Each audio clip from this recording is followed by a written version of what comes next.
Trying to continue to increase the momentum and get one step closer to bowl eligibility, the Louisville Cardinals defeated the 10th ranked Wake Forest Demon Deacons on Saturday afternoon, and they did so in blowout fashion. On today's episode of the Locked On Louisville podcast, we are going to talk about the biggest coaching win of head coach Scott Satterfield's career. With that being said, let's get right on into the show. You are Locked On Louisville, your daily podcast on the Louisville Cardinals. Part of the Locked On Podcast Network, your team every day. Hey, what's going on, everyone? Welcome into another episode of the Locked On the Louisville podcast. I'm your host, Dalton Pence. I serve as a credential media member for Cardinal Sports Zone. I also do some PA announcing work for the university in various sports. I want to take this time to say thank you all once again for making us your first listen of the day. Just a reminder, the Locked On the Louisville podcast is free on all streaming services, 5 days a week, your team every day. Well, I said over the course of last week that Wake Forest was as good as advertised, but the 10th ranked Demon Deacons presented a very winnable game for the Louisville Cardinals, and it was just that. The Cardinals came out and absolutely demolished the 10th ranked Wake Forest Demon Deacons 48-21. It was the biggest win of Scott Satterfield's coaching career, and it couldn't have come at a better time for the Louisville Cardinals. We'll also discuss the third quarter defensive performance from the Louisville Cardinals, which is one of the best quarter performances in program history, if not the best. And then finally, we will hand out the game balls to various members of the Louisville football team. There will be 3 game balls that are handed out. So starting out with the general sense, coming into this game, I said all last week that Wake Forest was a solid team. I think that I thought that the 10th ranked Demon Deacons were as good as advertised with the offense that they had, averaging over 41 points per game. This was an interesting situation coming into this game because the Louisville secondary had been struggling, but the past 2 weeks, the defense as a whole looked solid. It was a matter of getting after Sam Hartman, creating turnovers, and boy, did they. Wow. Wake Forest on the afternoon committed 8 turnovers, and a handful of those were in the third quarter. We're going to talk about that in the second segment of the show. That deserves its own segment to talk about that third quarter defensive performance from Louisville. But wow, what a performance from Louisville. It's the biggest win of Scott Satterfield's coaching career, and it could not have come at a better time for the Louisville Cardinals. The last time that the Cardinals had beaten a ranked team was against Wake Forest back in 2019 on the road in that big shootout game down in Winston-Salem. Since then, Louisville's kind of really been struggling against ranked teams. Never has he beaten 3 FBS teams in a row at Louisville. And so Saturday was a series of streaks ending, I guess you could say, or maybe new streaks beginning. Louisville now winners of their last 3 games. They're 5-3 on the season. This is a type of win that, frankly, could end up being one of the reasons why Scott Satterfield keeps his job at the end of this season. There's no secret that Satterfield is on the hot seat. After beginning the first half of the season 3-3, there was a lot of work to be done. Louisville was going to need to do a ton for Scott Satterfield to be at the helm of the Louisville program going into year 5 in the 2023 campaign. A win against Pittsburgh was solid, but it was obvious that the Cardinals were going to have to upset one ranked team, at least. And they did that. They handled business against Wake Forest. Not only did they handle business, but wow, they did it in absolutely convincing fashion. It was 14-13 at the half, and Louisville scored 35 unanswered points in the third quarter alone. Wake Forest did get a touchdown late in the fourth quarter, which honestly, if Quincy Riley takes a knee and doesn't try to take it to the house, he doesn't fumble it, and Wake Forest would have had 0 second half points. But granted, you then look at the 14 that Wake Forest scored, the second possession in which they scored. First of all, I disagree with the forward momentum call. I thought it was a fumble, but at the end of the day, it is what it is. There was also a phantom pass interference call in that drive, and it's like, okay, whatever. But the touchdown catch was not a touchdown catch. And here's the thing. I saw a tweet that basically said, referees make mistakes. They're human beings. There's, always going to be error. I get that. I understand it for sure. But they even went to the replay, saw that the ball hit the ground. There was no way that there was any control. I mean, there's clear picture evidence of the ball hitting the ground without the receiver having any control of it, and it was ruled a touchdown. Obviously, that got Louisville fans up in arms. Probably one of the worst officiated first halves or even halves of football that I've seen um, in my lifetime. So, wow, what a poorly officiated first half, but credit to Louisville for really, really, just getting back on track mentally and not letting that have a big effect on the game. Yeah, I mean, this win as a whole, it's huge. You saw the emotion from Kei'Trel Clark on the sideline after the game. Well, actually, not on the sideline, actually out on the field for the post-game interview, and he got emotional. He was crying, and I think that this just kind of signifies the notion that this team didn't give up. They lost their first 3 ACC games. They went 3-3, and people are like, "Oh, well, the season's over." And I mean, hell, on this podcast, I basically have said, it was an uphill battle to get to bowl eligibility. And of course, you still have a little ways to go. You still have to win one of your last 4 games. But man, I just think that at the end of the day, what these players did was completely different from 2018. They could have packed it up. They could have went home. They could have entered the transfer portal. They could have given up, but they didn't. At the end of the day, what they did was they came back. After that loss against Boston College, said, "Okay, let's regroup and let's take it 1 week at a time." They beat Virginia, a game that they obviously should have won, and it is what it is. And you won it with a backup quarterback. Virginia's still one of the worst teams in the ACC. And you go into the bye week, and it's like, okay, well, let's do something in the second half of the season, and then you go out and you beat Pittsburgh and you beat number 10 Wake Forest at home. Like I mentioned, Scott Satterfield now has as many top 10 victories as Charlie Strong did at Louisville and Bobby did in his second stint, which I think it was Keith Winnie that tweeted that out. I could be completely wrong. Excuse me, but regardless, I thought that was an interesting statistic. But this game couldn't have come at a better time for Scott Satterfield personally, because it could go a long way in helping him keep his job. Because you look back, let's say that the team goes 6-6, and it's like, okay, well, look how we got there. Sure, we started out kind of rough, but we split the last 6 games of the season. We beat Pittsburgh, beat Wake Forest, beat, let's say, James Madison or NC State, and lost to 2 teams in Kentucky and Clemson, which those are 2 hard teams to win against.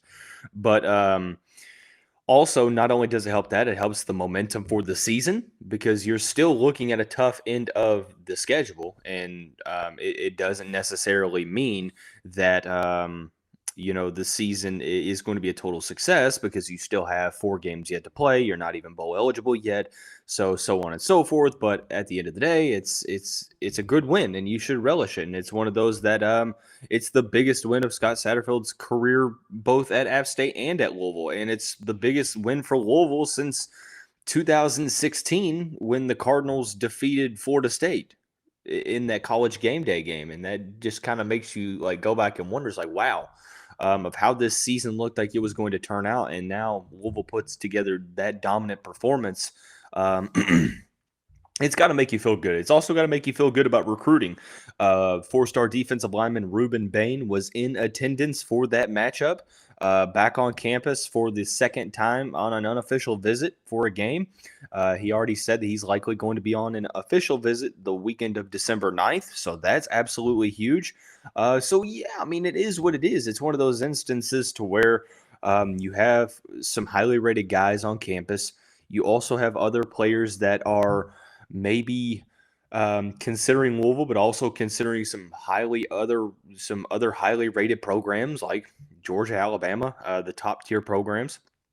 But you show that you could beat a top 10 team. You do it on national television. You not only do you beat that team, but you absolutely I mean, you do something that not many teams have ever done in one quarter of football and force that many turnovers and absolutely become like the storyline of college football on Saturday. Now, granted, it wasn't the only storyline, but a lot of people were talking about the Louisville defense in the third quarter, talking about Wake Forest being a top 10 team. If they would have done it against, let's say, Pittsburgh, I still think it would have been a big storyline. But the fact that you're doing this against a top 10 team in the country that came into the matchup averaging over 40 points per game, I mean, that's such a clutch performance from the Louisville defense. But yeah, recruiting wise, I think it makes a lot of opportunity to create more momentum.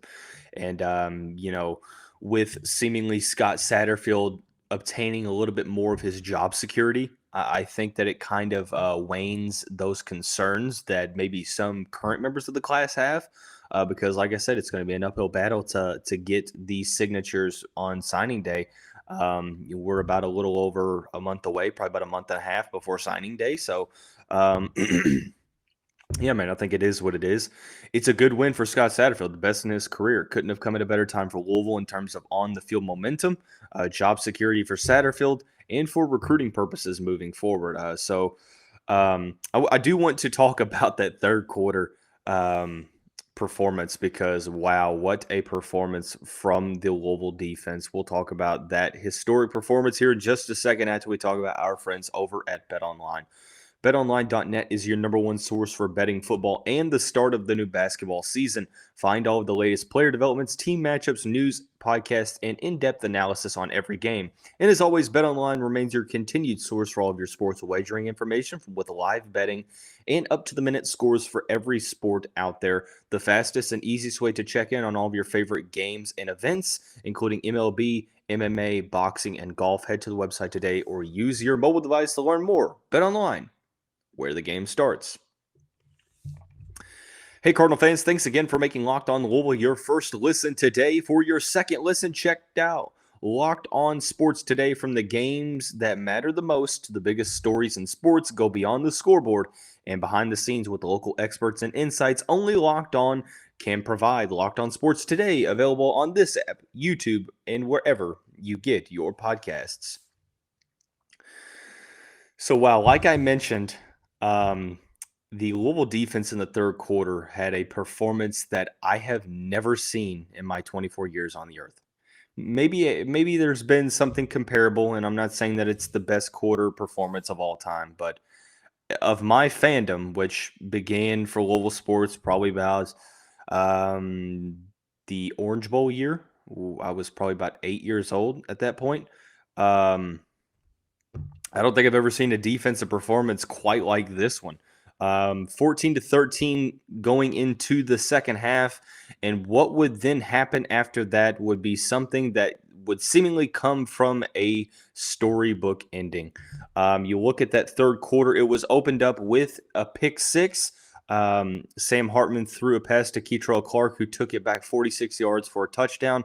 Immediately after, Hartman got the ball back and fumbled on the next play, was sacked by Yasir Abdullah, and it was recovered by Mason Rieger. Louisville then had 4 plays, turned the ball over on downs, and it was then answered by another fumble on a sack from Jared Dawson on a fumble that was recovered by Momo Sonogo. To make matters worse, after a Louisville touchdown following that play, an interception for a ball that was tipped in the air. Josh Minkins caught a shovel pass from Monty Montgomery and took it down to the Wake Forest 9-yard line. And then another fumble. I mean, this was incredible to even think about. And then a Louisville touchdown put them up 41-14. Wake Forest punted the ball, followed by another Louisville punt, and then a pick six to conclude the first quarter from Quincy Riley. So, like I mentioned, what a defensive performance in the third quarter. Now, granted, some people will say, oh, it's a fluke. This will never happen again. Yeah, I doubt it. I doubt this will ever happen again. You're right. But it happened. So at the end of the day, it doesn't matter if it should have happened or could have happened. It did happen. So, it's just another solid performance from the Louisville defense. In that third quarter alone, you had 1, 2, 3, 4, 6 turnovers in the third quarter alone. To put into context how wild this is, Wake Forest came into this matchup only giving the ball away 5 times all season. In one quarter against Louisville, they essentially doubled that number. They had 8 turnovers in the game as a whole. It didn't matter that Louisville almost had 100 yards of penalty yardage, because at the end of the day, the Wake Forest Demon Deacons turned the ball over 8 times. Like, that defensive performance in the third quarter was something that, like I said, I just don't think I've ever seen. I mean, it was just wild to see. I mean, for an offense that is always so comfortable, it seems, with Sam Hartman, it seemed like Louisville just took advantage of the Wake Forest offensive line already not being the greatest, and then they had a couple injuries along the way in that game. And, you had guys like Yaya Diaby, Yasir Abdullah, Momo Sanogo, Monty Montgomery, Jared Dawson. The pass rush for Louisville ended up being kind of the difference maker in this one, because it forced Sam Hartman to make quicker decisions. And you can't tell me that Sam Hartman didn't get a little rattled in that third quarter. I mean, he was hesitating on throws. Looked like he was always looking over his shoulder in this one. A huge game for the Cardinals, who had, I mean, this is wild here. They had 8 sacks and 11 tackles for loss, 5 pass deflections, and 3 quarterback hurries, 2 defensive touchdowns. If you started the Louisville defense in your fantasy league, so help your opponent. While I said that I think Sam Hartman just threw another interception, I can't do that. But regardless, I think that, wow, it's quite a defensive performance. And look, here's the thing about it is, people want to bash Sam Hartman. Sam Hartman's a good quarterback. Sam Hartman is one of the best quarterbacks that the ACC has. He knows this offense. He does a good job with the read option. He has solid receivers. There's a reason why this offense came into this matchup averaging over 41 points per game. So let's not respond to this outing by saying, oh, Wake Forest offense just isn't good. That is absolutely blasphemous to even suggest or consider. Averaging over 41 points per game. I don't care who you're playing. It's not like they're playing, a mid-major schedule or anything like that. They still are playing solid teams. I mean, this is a team that hung 51 points on Clemson, or 45 points on Clemson. Now, granted, that game went to double overtime, but still, I mean, they hung 45 points on Clemson. So shout out to the Louisville defense. Absolutely incredible performance all across the board, from the front seven to the secondary. The third quarter was a historic performance that definitely ended up being the deciding factor in this one. So take a little bit of a step in a different direction and give out game balls, which is the first time that we've done that on this show. There's 3 of them that I want to give out. We'll do that here in just a second. I do want to say thank you all once again for making Locked On Louisville your first listen of the day.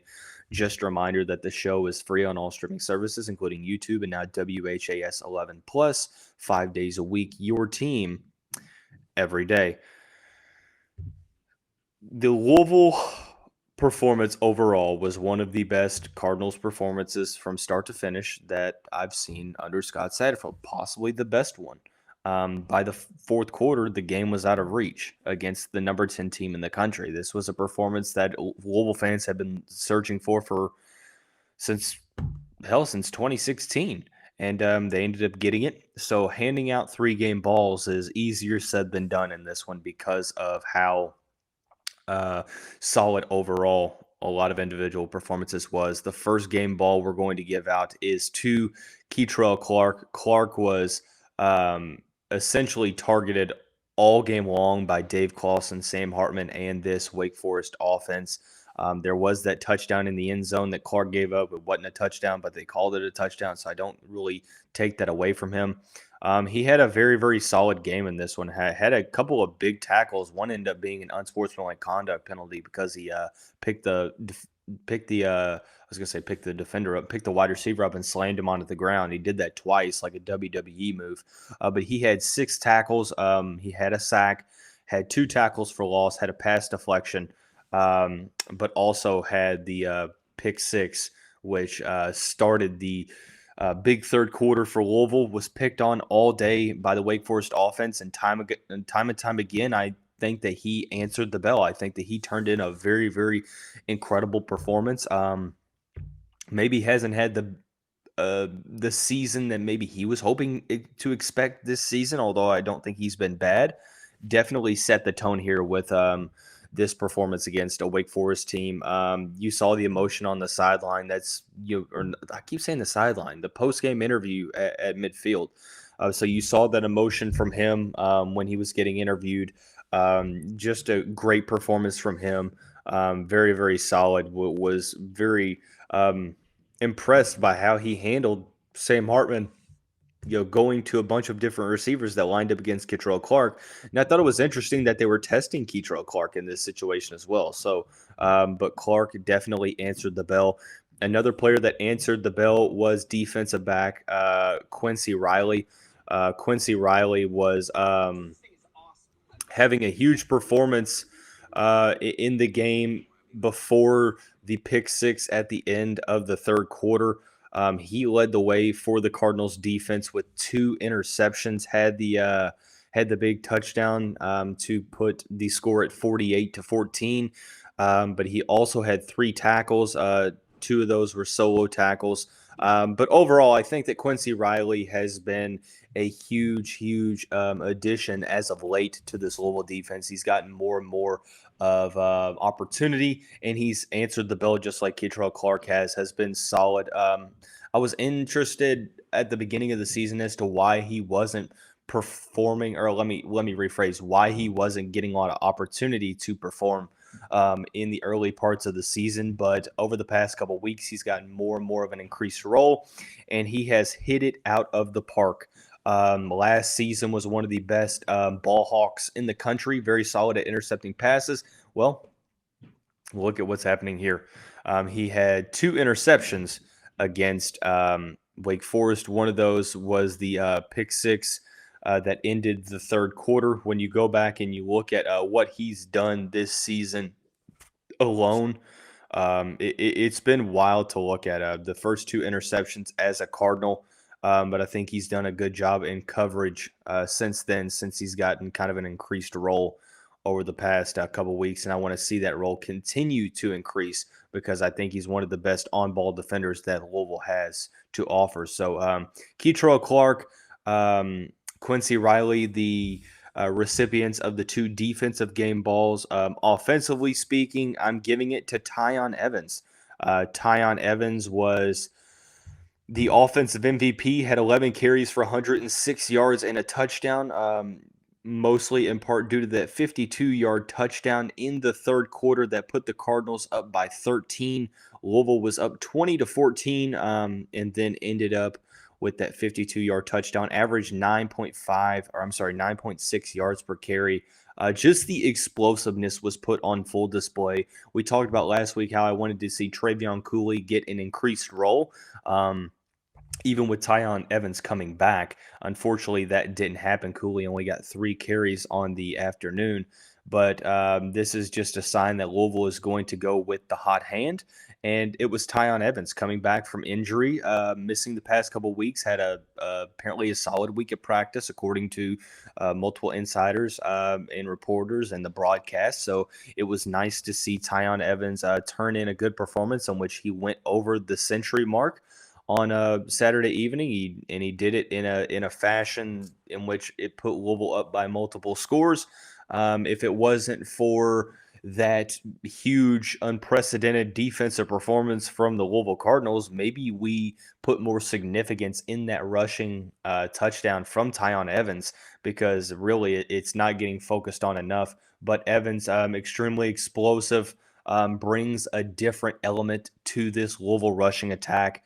Was very, very pleased by his effort. I thought that he was extremely solid, and I don't think that Wake Forest really had much of an answer for him. And he probably could have done a lot more, but Louisville's offense didn't necessarily have to do much in the third and fourth quarter, respectively. He only had 11 carries, but turned that into over 100 yards. So game balls go to running back Tiyon Evans, defensive back Kei'Trel Clark, and defensive back Quincy Riley. Before we get out of here, I want to say thanks again for making Locked On Louisville your first listen. For your next listen, check out the Locked On Sports Today podcast, the biggest stories of the day, plus instant reactions, big game recaps, and the take of the day. Available on the Odyssey app, YouTube, and wherever you get your podcasts. Like I said, there's going to be a lot of content over the next day or two as we conclude the month. To conclude the month, the next two episodes will be centered around men's basketball and women's basketball. So be sure to stay tuned into that. But that's going to wrap up this unique Sunday episode of the show. Everyone have a great day. Have a great end of your weekend and a good start to your week tomorrow. And we'll see you right back here tomorrow.